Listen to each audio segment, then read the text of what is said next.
How is the audio? Lo and behold. Didn't we have audio problems the last 2 times? Jeez, I know. Maybe, I don't know. But we did have audio problems, and Yeah. hopefully we don't have audio problems now. It looks good on my end, but let's let chat come in and Yeah. tell us what's what. They'll How you let us doing, know. Leslie Elliott Boyce? I'm doing quite well. How are you, What have Benjamin you been, Boyce? What have you been working on lately? Oh, gosh. I guess a bunch of things. Yeah. Mm-hmm. Is it busy season for you? It's been really busy. Yeah, it's been super busy. Yeah. Work is steady and busy. Nice. I enjoy it a lot, and it's really meaningful for me. And I've been doing some writing and working on that more. I have like hundreds of half-started, like Emails? partial essays and Oh, things like that. yeah. And I'm terrible at sticking to a writing project. So Yeah, it's yeah. been really a struggle for me to get disciplined around that. Yeah. It's writing is a habit. It's like courage. Is courage a habit? There's a organization called Courage is a Habit who's Okay. trying to demarxify U.S. education and maybe even in Canada too. Oh, okay. I'm not familiar with it. Yeah, Yeah, I'm not familiar with it. Well- Yeah, there we go. I have also been working with Andrew Hartz of Open Therapy Institute on a podcast series that's been really interesting. I really enjoy those conversations. Yeah. Yeah, we've put out, I guess, about 7 of them now. What is the general? What is that? What is up with that? Missed areas that the mental health field is missing. What is mental health getting wrong and missing the opportunity to help with and to address in a reasonable and constructive manner. Mm-hmm. So What is it missing? lots of things. Really? Yeah. Mental health? The mental health field They've is been missing a lot of things. They've been going at it for 150 years, right? Yeah, but there's some ways where, I mean, one of the things that I have spent a lot of time sort of talking about is how psychology education has gotten captured by social and ideological forces that Yeah. have kind of warped that. And I think that it's beyond just the social justice ideology. It's also and this is my opinion, but it's the medicalization and the systematization of mental health work, I think, is really not helping people. And I think that there's a lot of room for deeper discussion around that. What is the force that drives systematization? Bureaucracy. Bureaucracy? Yeah. Institutions. Technology? Technology. Yeah. Yeah. Mm-hmm. Is there any domain in like the spiritual domain, and I include psychology, like anything having to do with so-called mental health? Even that phrase, Yeah, the phrase is weird. is really Weird. scientific instead Weird of to me. soul-based. Yeah, but is there anything that's free from that creep, systemization creep? Well, I don't know. Thank you for grooming me. No, My one of earring? your earrings is Oh, backwards. it's flipped. Yeah, I wonder how that flopped. happened. Yeah, Thank you. you're welcome. No, I don't know.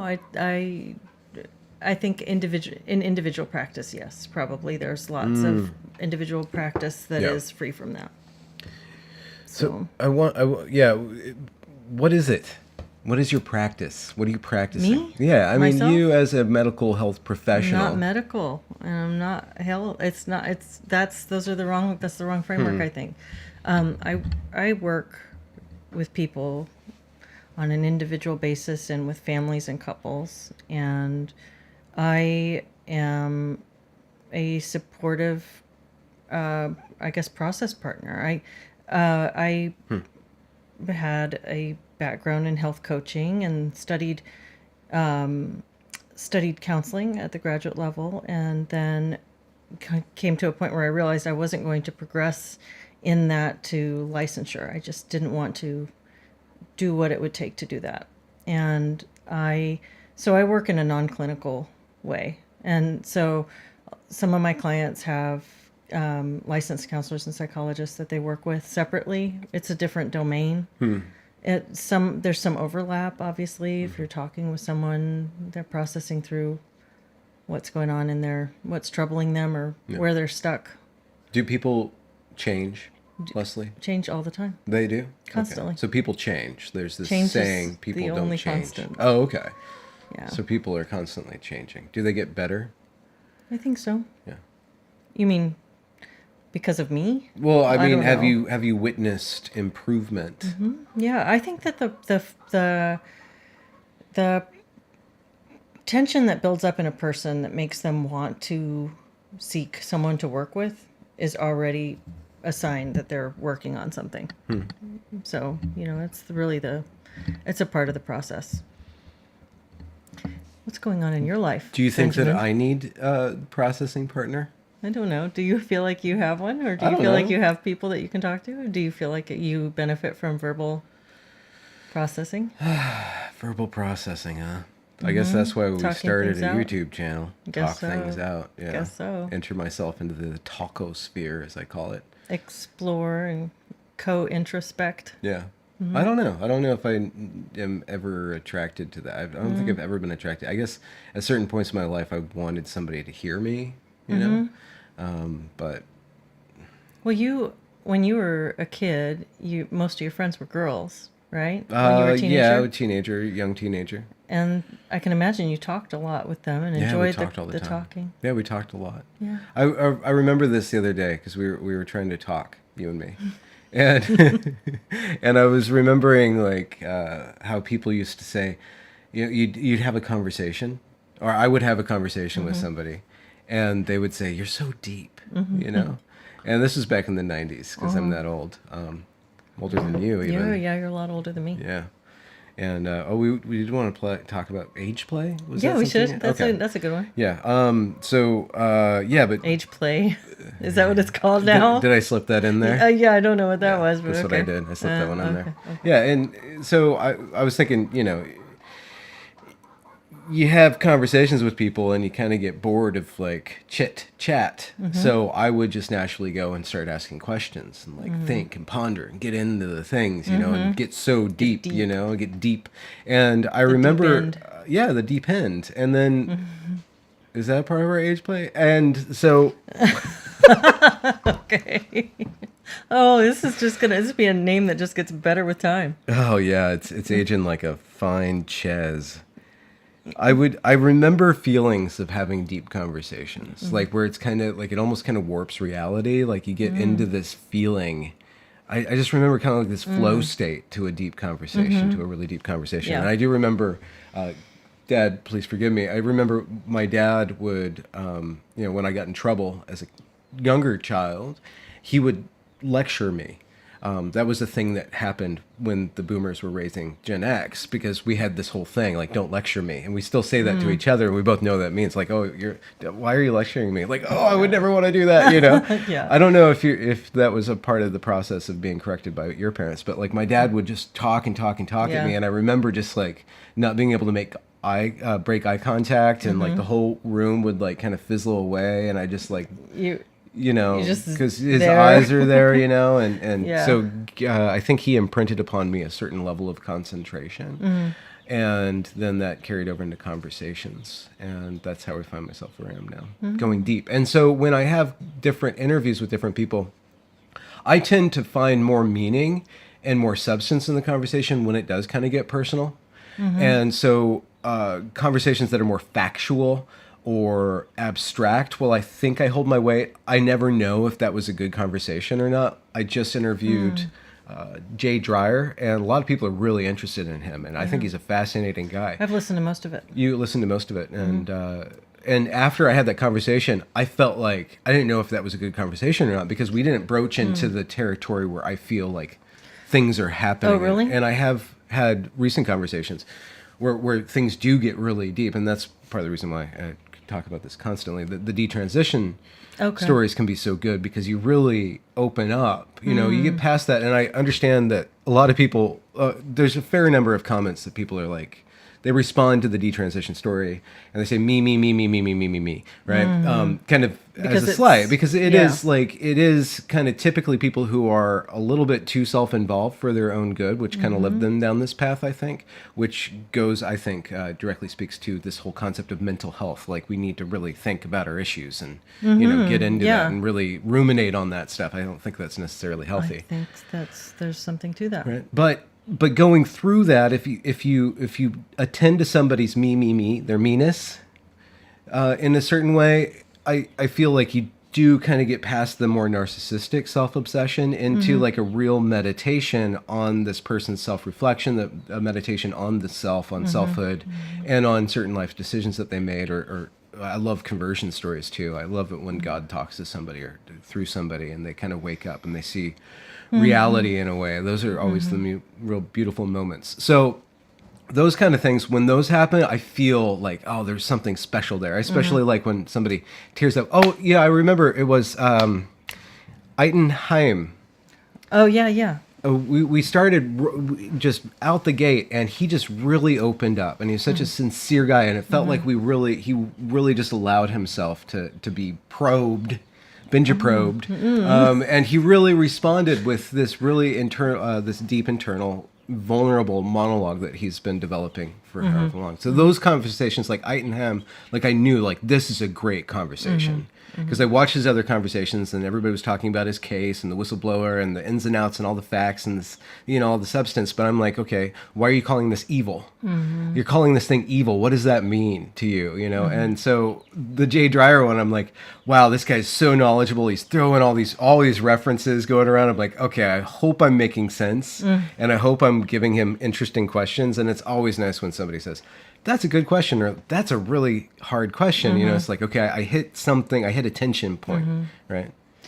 Yeah, I think what you said about the narcissistic self-reflection versus and how perhaps mental health can further that or indulge that. I think that that's an important point, and I think that that's one of the reasons why, even when I was first studying counseling or thinking about going into counseling, I didn't want to work with young people, because I think that a lot of the work people do with young people ends up being on the identity level, because they're in the identity formation space. They're really working on developing an identity, and there's this identity crisis of who am I, and you're trying on lots of things, and you're trying not to be a poser, but you're also trying to be authentic. You're trying to figure out who you are, and it's really easy Trying to to get to the attach to essence lots of things. brat.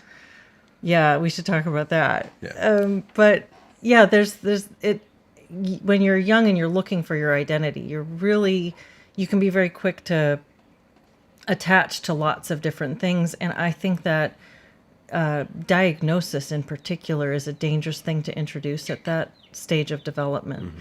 I think that it's Just meld it into their identity. I think that if you're looking for what makes me special, it's really easy to find your specialness in what's, quote unquote, wrong with you.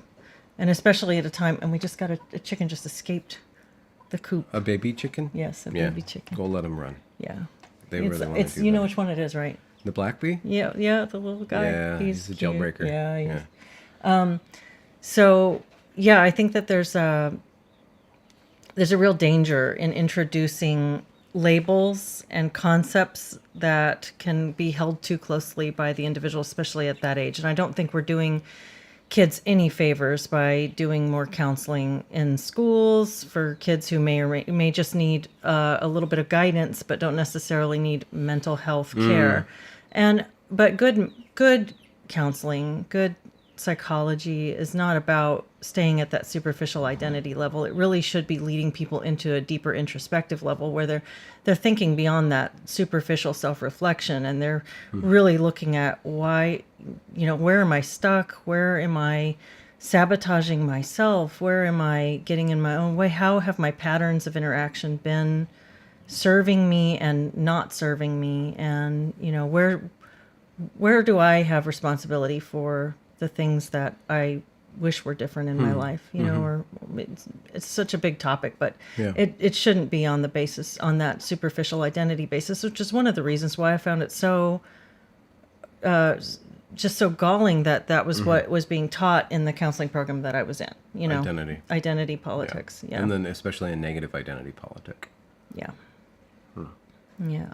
Like brat. Like brat. What does that what's even brat? mean? What does it even mean to be brat? So we saw that truck yesterday. We were driving. It was a Jeep. A Jeep. And I was swooping about the roundabout, Yep. which I need to. That's all other Yeah, conversation. your swoop story. I have swooping proclivities. Yeah, and the guy was nice, and he was just right up in there. He was going. He was nice. I mean, the driving was just on point, on point. Okay. He was just like, he was going the maximum amount of speed that you can go, and he was doing all the deft turns and stuff. I'm like, okay, this is a guy I can follow, you know, because when somebody pulls out in front of you, you're like, oh, you're going to jack my swoop. You know, there's nothing worse to me than a cruise jacker. Yeah. And he was going, and then we finally, hit some traffic. We saw his bumper sticker, and it was a guy driving this black Jeep thing, nice and manly like, and it had a Kamala is brat sticker on the back. And it said is like really big, like in caps, and everything else was lowercase. Kamala is brat. Yeah. And I thought, what the heck is that? That is the most retarded sentence. It made no sense. And then we had a little, one of our arguments about it. Did we though? Yeah, when I was making cheese sauce in the kitchen last night, and you were like, I would caution you not to pay too much attention to that. And I was saying, well, it makes me feel old. Yeah. But I'm okay with that. Oh, okay. So because sometimes when you say this makes me feel old, it's like a bad sign. No, this wasn't bad. It was like, I am going to accept that I'm old right now because this statement is like, frivolous. It's too stupid to be. So maybe the guy had a sticker as a joke, or maybe he was driving his rich girlfriend's car. I have no idea. That's really interesting. Okay, so tell me, why would you have cautioned me not to? Well, the whole Kamala, what did we end up calling this episode? It was electoral dysfunction or dysphoria. Yeah. So we've been doing this evergreen watch party, and so much has happened in the last 4 weeks. It was 4 weeks ago yesterday that a assassination attempt on the former president Donald J. Trump occurred, and his response to that was just amazing. Mandate of heaven, just like, wow, that is just the most American thing. Mandate of heaven, what do you mean by that? That's a Chinese phrase that it's a justification for leadership. Oh, okay. And it does sound kind of culty. Somebody on Twitter, like I was looking. This is the mandate of heaven. We witnessed a political event that had tremendous mimetic significance. Like it just had such a powerful impact on me. And then it was memory hold from. And then it's been memory hold. Yeah, it's pretty crazy. Biden just disappears. We don't have a leader right now. We have not even heard what the heck happened to him, have we? We saw that tall guy who was dressed up to be Biden show up. Well, I don't know about that. That was clearly not Biden. Really? Yeah. Okay. I've seen other videos that it's definitely him. Like he walked onto the wrong airplane on a tarmac. They probably got the stand-in to do a dumb move. Just like some guy on a remote control in a Biden suit, just like just to make him look all crusty. They just train him to go out there and dodder around a little bit. I don't know. But so we kind of do know what happened. Nancy Pelosi basically controls the whole situation, got everybody in line, and then we know that the Obamas had something to do with it, and the Clintons had something to do with it. But we're obviously in an oligarchy. We're obviously in. The people who are actually in power are not accountable at all, except for very indirectly as long as they play the game. And so they played this game where Biden all of a sudden was totally fine. To even watch him and look at him was a far right conspiracy to see him. And then all of a sudden he's way too old. Yeah. He doesn't deserve this position. And as soon as he's too old, he's just gone and he disappears like a puff of smoke. He didn't want to go. Him and Jill did not want to go. They were we're in it. And then we all know this story. And then he publishes a PDF onto Twitter of all places, so resigning. Yeah. And then he kind of does like a news conference a few days later, and then. But did he even do a news conference? Didn't he? Didn't they just have Kamala do like a speech with him over the telephone, over like a speakerphone? They did that too. Yeah. Over a speakerphone, and it's so shadowy. It's so shadowy. And then as soon as Kamala is the shoo-in, the entire media apparatus switches. Like, she was the most disliked, and now she is the answer to everything. She's the golden child. Right. So I just caution, because what's happening there is so not disheartening. What's it called? It's a Yuri Bezmenov phrase, like demoralizing. Oh, okay. It's so demoralizing. It's like no truth is ever going to penetrate this. People are so locked in, lockstep with this organism, which some people call the deep state. I don't know what you want to call it, the cathedral, whatever. Like, they have tremendous powers. Our only hope right now is shit posting on social media. Why is that a hope? That's the only hope. What do you mean? What do you hope to gain from that? Okay, well, you know what? I said shit posting on social media, and that's not exactly true, because you do have alternative media. I mean, the New York Times just did a hit piece on Barry Weiss. The Guardian's been doing hit pieces on various different successful DR people, dissident right people. So you know that there is substantial pushback to that lockstep media apparatus. But because they control the airwaves, and you know that those people who are so-called shitlibs, and no offense to them, like, they just follow the narrative. It's like, okay, Kamala's lame, Kamala is brat. And so it's just that. It's like, you look at that. But what...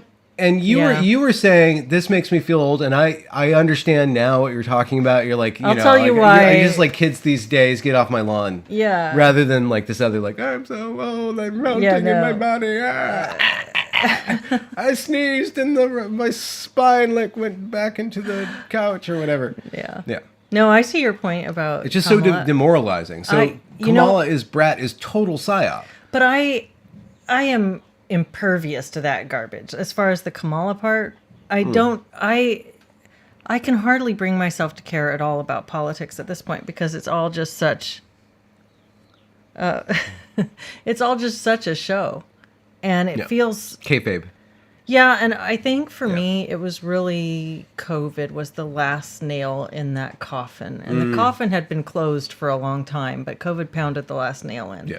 And I just watched all of these people make complete fools of themselves for whatever, saying nonsense. Like Jay Inslee was a huge one. Gensley. And then you saw...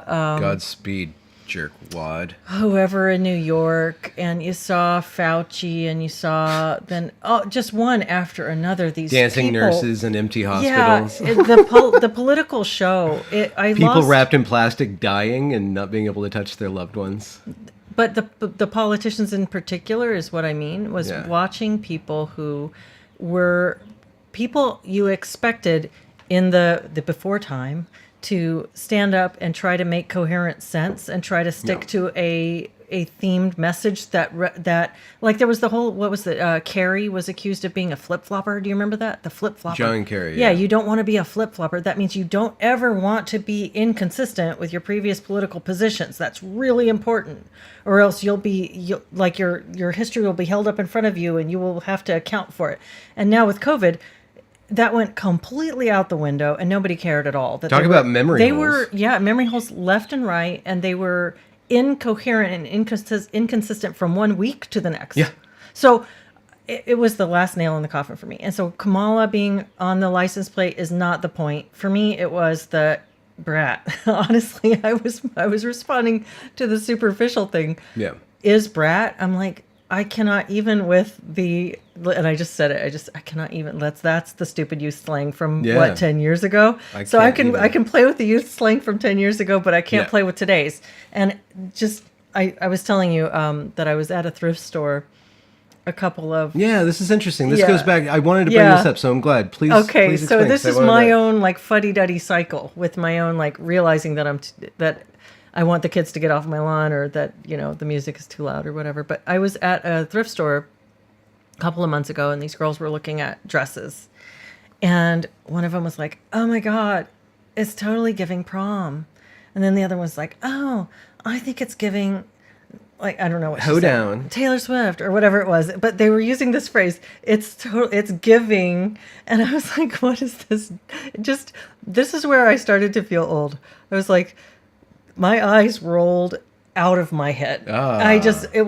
I couldn't handle the phrasing. It was so stupid. I just can't even with. And here I can say that. Yeah, right. But when my girls were in high school, I don't know if I told you this, but I think I have told you this. It was so funny to me to use their slang and use it a little wrong because you could watch them groan and cringe. Yeah, and you could okay boomer yourself. I used to say, I would pour myself a glass of wine and I would say, I'm gonna get turned, and then the girls would be like, "Oh God, Mom," and So I guess I could have fun with the slang at one point, but now as soon as I saw is brat, like that's grammatically unintelligible and it sounds really dumb, and why would you want to associate yourself with something bratty anyway? Yeah. I felt very old in that moment. There was this article yesterday, just this article that somebody's like in private,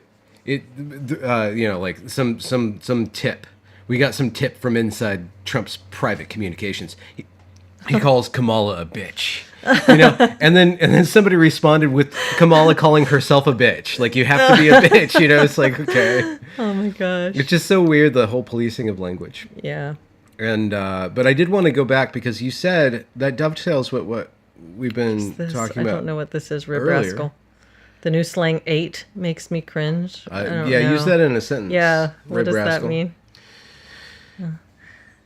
But so you watch the kids use the phrase, this invented phrase, and it sounds like they're misusing language, but they're using language as a marker of like they're inside something. Like, we have our own special language that sets us apart. It's like our own little code.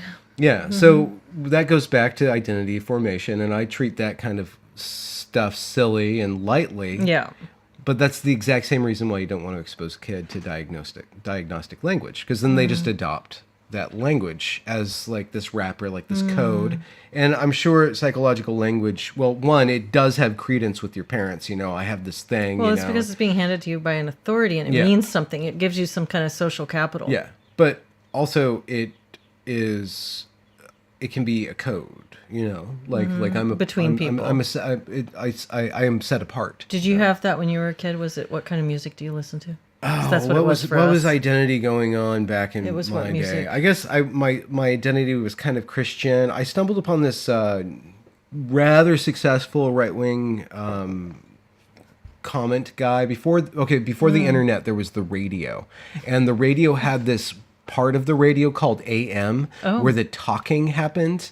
Unless you were really fancy, then you were like FM, like NPR, if you were state-sponsored propaganda. I was fancy. I was NPR, state-sponsored propaganda. Yeah, but I listened to this guy named Rush Limbaugh. You did? Yeah, really? I would listen to him on my paper route, when I was riding around, because it was really funny. He did the whole anti-SJW thing, and he was like mocking all the feminists. He had different okay, we're gonna go after the animal rights people. And how old were you when you found him? 13, 14. Really? Yeah, and I just really enjoyed it because he was just tearing down all these narratives, and I just really enjoyed that. Gosh. And he was making fun of people, and he'd go after the animal rights activists, the environmentalists, the feminists, the climate change people, and and then he'd indoctrinate me one way or another. But I don't really remember the indoctrination, but I do remember like there was this edginess to him, like he was saying things that you're not supposed to say. He was saying things that really ticked off people, the right people. To get ticked off. And then I saw when I got 20 or so that he became an icon of the rebel. Like the rebels decided to hate on him, and there's just this weird confluence. That's when I really saw like the confluence between like the radical left and the mainstream. They're all in cahoots because they really dislike the Christians and the Republicans. You saw this in your 20s? Yeah, I remember it like just people shitting on Rush Limbaugh as a status symbol, but that he's against the establishment and they're anti-establishment too. But they're both in cahoots against this conservative thing, and they're making it more important to him. So it was interesting because there was, and I'm still attracted to, that dissident kind of edginess. Like, that's so interesting. I'm not on FM, I'm on AM, and I'm talking to the people that you're really not supposed to talk about. I'm asking the questions, I'm noticing the things. I'm whistling to the bitches in the audience, or whatever, the dogs or whatever. Whistling to the wolves. That should be my my memoir. Bunch of wolves. Whistling to the wolves. Yeah. Anyways, but I don't remember having like an identity specifically, but I remember that. I remember Christianity was kind of my identity. I just wonder what the kids thought was how did the kids deal in identity? What were the superficial identities? Because for us, it was all about music and fashion. It was how do you dress that and was what are you in the 90s to? It was before emo was a thing. Like emo came a little later, like a concretized identity, but there was the nerds, the theater kids, like there was relative identity, the nerds, the jocks, that was still kind of dominant. You know, so you had like a social identity, but you didn't have like a supra social identity. I'm part of the emo club, you know, but you do use these markers like I listen to Morrissey, you know, and I liked, you know, Iron Maiden, but I couldn't show that off because I was a Christian too, you know. My identities were always like, you know, like had some contradicting some each other. ambivalence there. Yeah. It's so interesting that you were into Rush Limbaugh then. I'll tell you, I've never listened to him. He's dead. I know.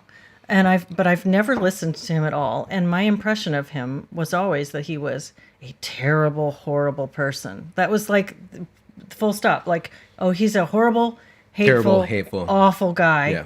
And so his name is still, it's so interesting. It still carries that connotation when I hear it. Like, ew. But I've learned enough. In fact, somebody mentioned him a while back, and I had this thought that I wonder what he really was like, because I bet he wasn't anything like, because I've received so many opinions over the years just from being in a particular tribe or in a particular political bubble. Yeah. That my opinions about like somebody like that, they're received from other people. They're not they're not based on my own experience with that his content or his opinions or thoughts at all. So it's very interesting. You know, I was cringe when I was a teenager. Oh, no. Do you remember that? You what? That you were cringe? Yeah. No, I don't. Do you remember I didn't being know you. cringe? Were you ever cringe? Most likely I was, but I tried very hard not to be. Okay, so I remember it was very now, important to me to not. That was very. It still is important to you, I guess, unless you're making fun of your daughters. Yeah, that's by getting fun. turned. There's something really enjoyable about making your own children, like, kind of embarrassed for you. Yeah. I was saying just now that I don't remember the indoctrination. Yeah. Because I know I received indoctrination. And now I remember it. I did this cringe story. Because it was 1992. Clinton was going to get elected. You're trying to... A politician. Like, that was a mark of success. Yeah. But you've remarked on this. Even the people who are not a politician, once they become a politician... Like, once they enter the office, they are influenced to become a politician. Oh, like, yeah. Like you are assume formed by that. Yeah, you take that form. That. Yeah. It is a necessity. It is an inevitability. Because you're trying to be too much to too many, and that flattens you. And then you are being pushed by the most demanding or intense demands, the most... the loudest voices, or the ones that feel like they have the most pressure behind them. But you're trying to be too much to too many. So things that you say start to lose their sincerity. Be too much to too few. That's what I'm hearing. Is that what you are? Yeah. In general? I don't know. You tell me. Yeah, you're a lot. I am a lot. I'm too much. There was a super chat. Let's pause our little chatty chat. Jenny's getting inky with it. Thank you so much. Did you see the Skibbity Biden thing on Colbert sometime back? Was a bit surprised to see it on network TV, and it was cringe AF. Yeah. Oh, what is Skibbity? No. So there's this, I don't really know because I haven't gone down this rabbit hole, but I know that there's this rabbit hole of YouTube kids material where there's these really horrific faces popping out of toilets and saying Skibbity. Oh my gosh. Really? Yeah, it's like it preys upon children's fears of like getting their really butt munched by creepy bald men, I guess. I don't know. That's creepy. And then Colbert like put Biden in the Skibbity thing. And Colbert is like a total Stephen like Colbert? TDS. Yeah, Colbert. Whatever. He's a total sellout. I don't know. Yeah, he's unfortunate. He was funny back in the day. Was he though? I thought so. The whole Jon Stewart, Stephen Colbert thing was like annoying to me when it was happening, and I kind of enjoyed it a little bit, but it was total propaganda. And then Jon Stewart turns around and tries to like one up Tucker. You remember this? There's this brilliant bit of media history where Jon Stewart comes on this program by CNN called Crossfire, and young Tucker Carlson with the cheesy ass bow ties there, like laughing with his Tucker laugh, and John's like, "You guys are supposed to be serious. I'm a comedian. Like I'm here to make fun of things. You guys are ruining the country. You're destroying the country because this is a whole show. You guys aren't actually So he saying lectured to anything them. important." And it was like he could retreat into being a comedian. But his entire shtick infected the minds of an entire generation of people where now everything is snark, everything is, you know, like let's look at the punchy part of the thing and then accept that there's a narrative. Like John Oliver, I cannot stand the guy like and him I at don't all, watch him at all, but he uses this thing where the audience laughs at this idea so you don't actually think about it, and then he gives you the right opinion, and he's the counterculture guy who's completely on board with every single issue that the regime wants him to be on board with while pretending like that he's the outsider taking down the other guy. And then when Jon Stewart comes back on with his like, what's the problem with Jon Stewart? He just sucks. I'm trying not to use bad language on the stream, but he sucks up to the establishment with the trans stuff and with all this, this, that, and the other thing. And it's just really interesting that Tucker Carlson learned from Jon Stewart.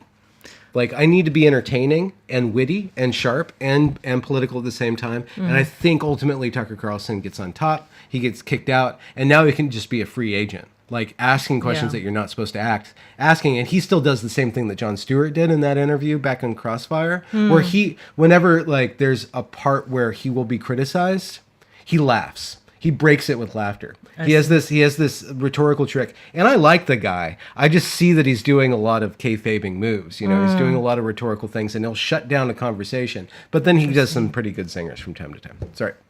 No, that's really interesting. Yeah, I was just looking here because people are saying that there are some skips and that there's a lot of buffering.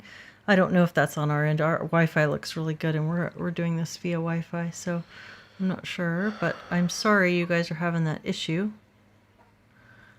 Yeah, can you see anything? I don't know. It was up above. There were a bunch Hi, of people Jinx. saying buffering. And I wanted to say one more thing. Yeah, say it. You made a connection for me that I'm really interested in. Oh, yeah, go for it. I had not thought about what you just said about how the snarkiness in some of these shows has directly led to some of the snarkiness that we see in popular culture and internet culture and stuff. That's such a brilliant point, and I'm a fond of snark. I am You're not. You're not. And that's why I say shit posting will save us. I'm not a fan of it because I think that kind of that it's a combination of arrogance and humiliation, arrogance and embarrassing somebody else. So it really shuts people down, and it makes people afraid to be open and afraid to like. I just had this a couple weeks ago, I had this pile on Twitter for saying something, which is, I mean, I know it's totally stupid. I don't go around. I don't go around posting on Okay, people's... so you jumped in a river of shit. I didn't realize I did. I just made a comment under a thing, and I made a pretty sincere reflection about what I thought I was seeing. So a woman was telling these people to stop selling lemonade in front of her house. I don't know. Is it really important to say it? Well, whatever it was, Well, but like it was just there was an interpretation. the Everybody was content- riled up about this one interpretation. It was and you some account that was, I guess they were looking for rage bait. It was just like, get mad at this person. Look what a fool they are. And I said, well, I think I see it a little differently. I don't think I don't think that person's in the wrong as you guys think they are. Yeah. Something like that. And the amount of gross responses I got was incredible, including a bunch of DMs that were awful. I mean, it's like insulting my looks over and over again, telling me I need to never make sure I never have children. I'm a terrible person. I mean, this just gross stuff that had nothing to do with the content. Like it would have been one thing to say, I disagree with your point. I think you're wrong. You could even say that strongly, but they took it somewhere else. And I'm looking around at this site and the way people interact on it. And I'm looking at the internet in general and the way people are in comment sections and just, it's really hard to be a person on the internet for a lot of reasons. I think that there's a lot of reasons why we curate a particular aspect of ourselves for that kind of engagement. But I think one of them is the snark. One of them is the arrogance, the snark, and the obvious just zeal for embarrassing and humiliating other people. It's like the sport of online is, let's dunk on somebody else and make them feel stupid. And we'll do that any way we can. If we can't do it with wit, we'll do it with harsh criticism. But it's become a sport to try to embarrass, humiliate, and put down other people. And I don't know if that just would have been the direction that internet would have gone because of the anonymity and so the lack of empathy, because people are outside of it, they're automatically all othered to you. So there's this tribalism, this empathy block that happens with that. I don't know if that would have been inevitable. Now that you're bringing this up, it's really interesting how we did see this spate of very, very, very popular entertainment forms that took real life and mocked it in this way, mining for humiliation laughter. Yeah. And so, but it's interesting what they won't laugh at, right? It's interesting who they'll have on and it's totally like the very wonderful treatments. Yeah. It's really hypocritical. But that's very interesting. So as a social phenomenon, like how much of that has been engendered because of some of these popular art forms? Yeah. What were you going to say before I jumped in with that? You had one more thing you were going to say. Yeah. So the president of YouTube passed away from lung cancer a couple days ago. I can't pronounce her last. Susan Wojcicki. I don't know how to say her name either. It's spelled very difficultly. Yeah. And there was some chatter about that online, of course, and a lot of negative attention and some pretty downright disrespectful stuff. And I had to pipe in because I remember starting YouTube in 2017, so kind of late to the game. I got in when there was the possibility. You can always game the system to get good, but I had it good because I had a good start, blah, blah, blah, blah, blah. But there was a time between probably the Trump era, they started turning up the censorship, and especially during the COVID/BLM area / electoral politics era of 2020, they turned up censorship very high. I had probably 1 out of every 4 comments on my channel were just kicked. Really? To review, and then they wouldn't even show up in review for 6 months. Like, they were just clamping down so hard on the whole thing and clamping down on monetization. And if you said anything about the medical treatment for the novel coronavirus that was off script, that's where we started this show, is because I got kicked off. You got banned from I got banned from YouTube for talking to a scientist about how it actually operates. You're not supposed to talk about this stuff, or at least you weren't. So I don't know if you're supposed to talk about it or not. Yeah, it was in the middle of that. She gets awarded a free expression award. That's so crazy. It's funded by YouTube and given to the president of the YouTube for free expression. So it's like they were patted themselves on the back. They were spitting in the face of us. Yeah. Like any sort of dissonant voice, any sort of open inquiry, and calling that they are the harbinger of free expression. Isn't that interesting? That's so Orwellian. Yeah. It's like the Ministry of Truth. So I think, I didn't want to ride the hate bandwagon on this woman's death. She lost her son very recently to fentanyl overdose or something like that. Like, she's lost her father recently, and now she lost herself recently, and her family's just, I'm sure, just devastated. Yeah. And it goes back to your very wise insight about the form and the pattern. And she was the president of YouTube, and she was a weak leader, so she assumed the role of what the real powers wanted her to assume, to censor certain sorts of speech and highlight or boost other sorts of speech, like lift up trans influencers so that a generation's going to be indoctrinated into trans, and then suppress these other kind of dissonant voices. And she played that game. And I don't think that she wanted to do that. I'm sure that she Interesting. wanted. I'm sure that she has a good heart. I listened to her. She's repeating the regime It stuff. was the job. She's a weak. She's not a leader. Yeah. That's obvious. She's actually not a leader, which Right. gets into the whole man-woman thing that we talk about constantly. And you see somebody being resistant, and then on the other side. So I don't fault her for the censorship, but she did take an award. Like, that's hypocrisy. That's her legacy. You know, like, don't spit in our faces. Like, you're playing your role, but don't assume that you're actually standing up for virtues. You're actually bowing down to that which is, some could even say evil, but at least malignant. Well, they convince themselves that it's for the best. I mean, the whole vaccine thing is really interesting because the people who are promoting it, they aren't promoting it thinking that they're promoting something bad. And then I wanted to make one. What does she say here? Can you read it? The skibbity thing is kind of like Elsa Gate, but less random, and has something of a plot. Reminds me a bit of MTV's Liquid Television. What else is it? The best I can come up with is an attempt to queer television. Yeah, Interesting. I don't like know what queer, Elsa not Gate is. necessarily But sexually, but just to overturn it. interesting.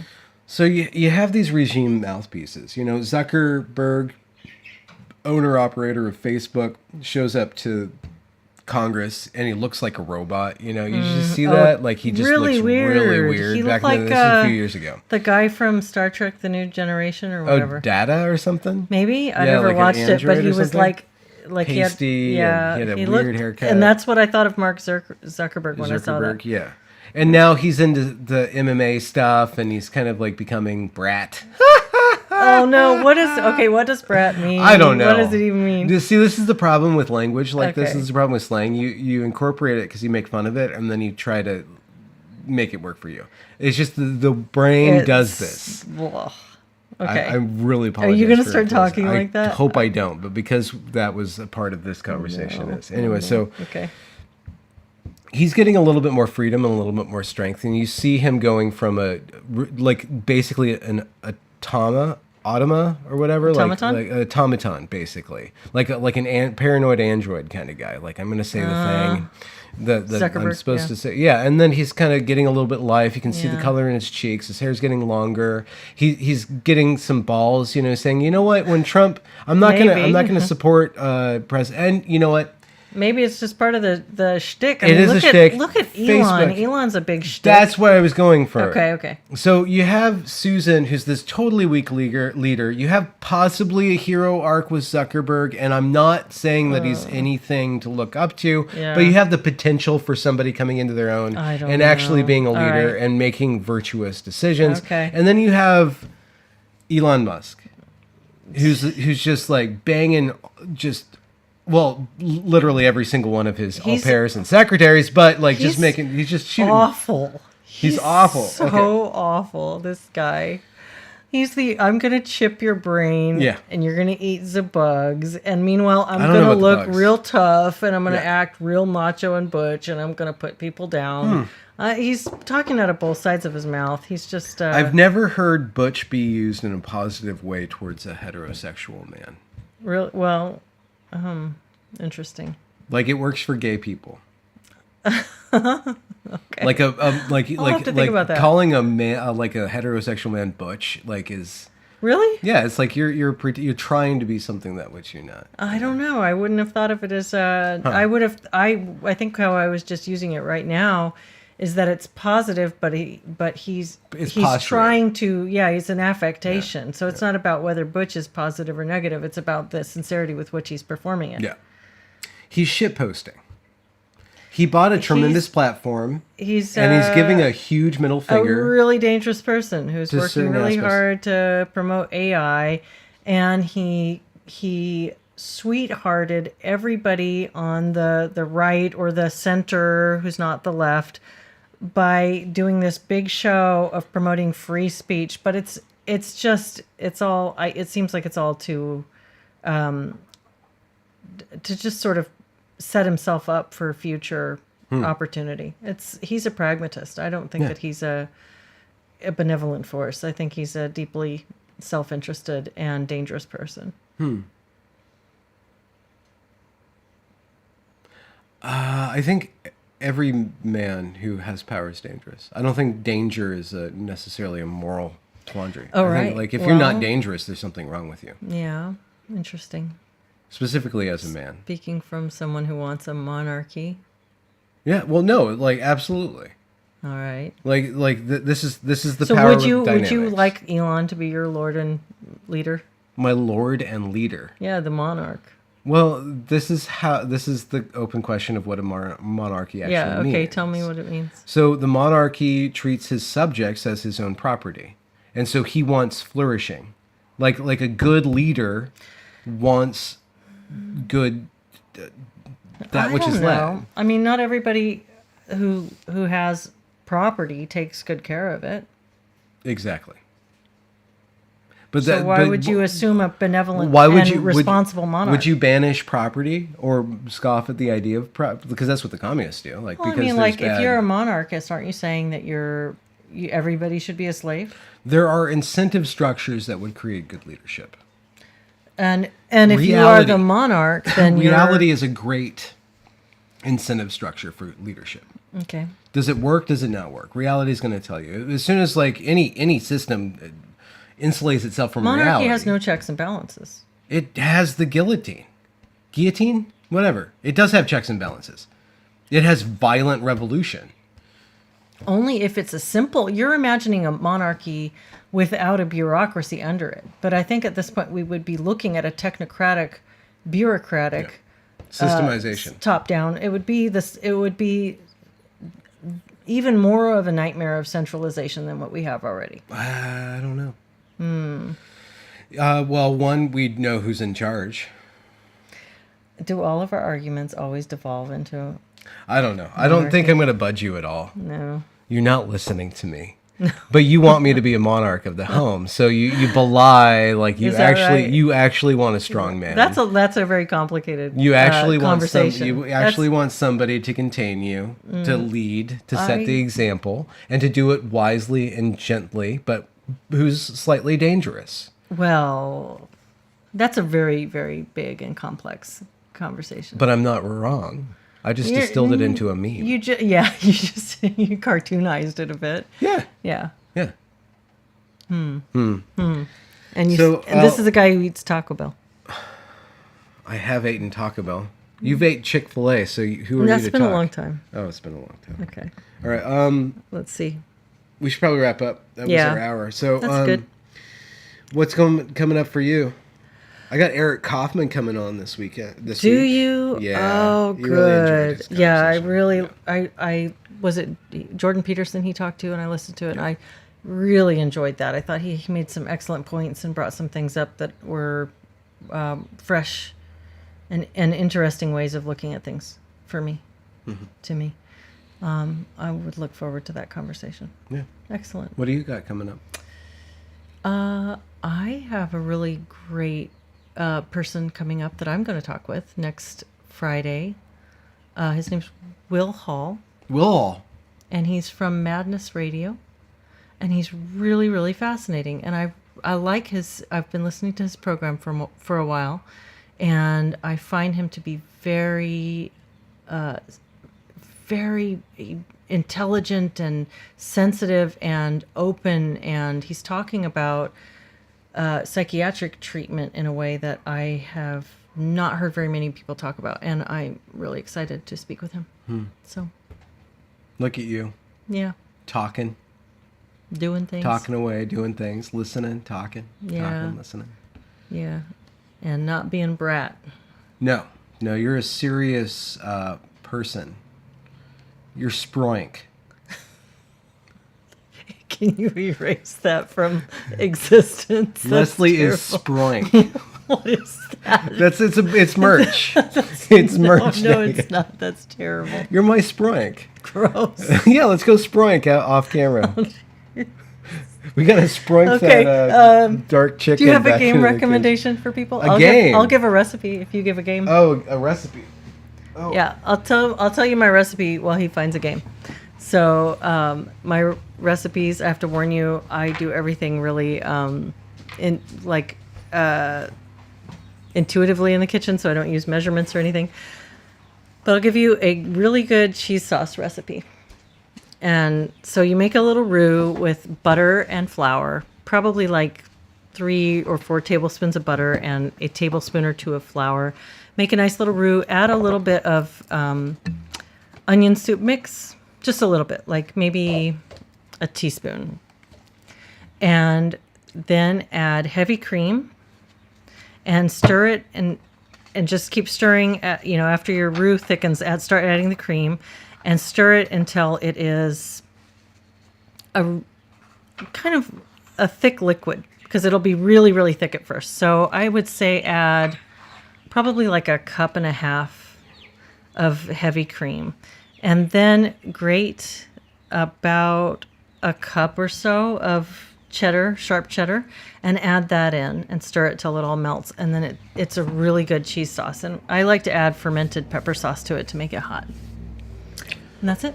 You are very proud of your fondue. I love it. Yeah. It's super tasty. You're really having It's fun like with when that. the kids are gone, because my older son can't have wheat. When they're away on the weekend that they're with their dad, I make us cheese sauce. And it's like a really fun treat. So. It is good. For a shuffle. And Leslie wants the video feed reversed because that's how she's used to all of her shows. Because I can't figure out what to do with it. So this game is actually printed correctly. It's for a shuffle. I think it's about $30 right now. It's still new. It was really hard to find. Everybody was raving about it last year, and they finally did another printing, and we got it, and we've just been playing it. It's super good. To the haze down. So basically, I don't know. You say things. I'm getting sproink, man. So basically, you plant trees. Wait, here. Okay. It's hold shining. on. Yeah, there you go. It's not going to focus on it. No. You plant trees, and then you can arrange different animals around the trees, either to the left plants. or the right. Yeah, some of them are plants. Or above Mushrooms and and below. Birds, butterflies, cheetahs, foxes, stuff like that. And the game probably lasts about 20 minutes, I'd say. Is that all? It's pretty fast. I'd say like 40. Okay, we'll have to time it because we're getting It's at faster with least it. a half hour, I think. It's really good. There's a lot. We played it probably about 15 times, I'm going to say. There's a lot the of kids different... too. Yeah, with the kids too. They so love the kids it. picked it up pretty good. There's a lot of stories going on, and you basically you're trying to get different combos for the in-game scoring. Some people were complaining about the complexity of the scoring, but I was worried about that, I but think it's that not that. scoring It's is not hard. pretty You just easy. you score this, Yeah. you score that, you score this, and then there's a point salad aspect at the end. Yeah. But there's a lot of different strategies. And there's you've a lot of gotten different really good at it. synergies. It's You're- interesting. you're I like the games that cleaning you're up. better than me, and I like the games. Well, I don't like being better than you too much because then you're not having fun. So I like to be within a certain amount of You want to just proficiency. barely beat me. Is what No, you like. it's not even about beating you. It's No, I I know. guess it's about beating the game Yeah. or like finding a combination and everything kind of That's works. a good strategy. Yeah, together. So Forest Shuffle's really good.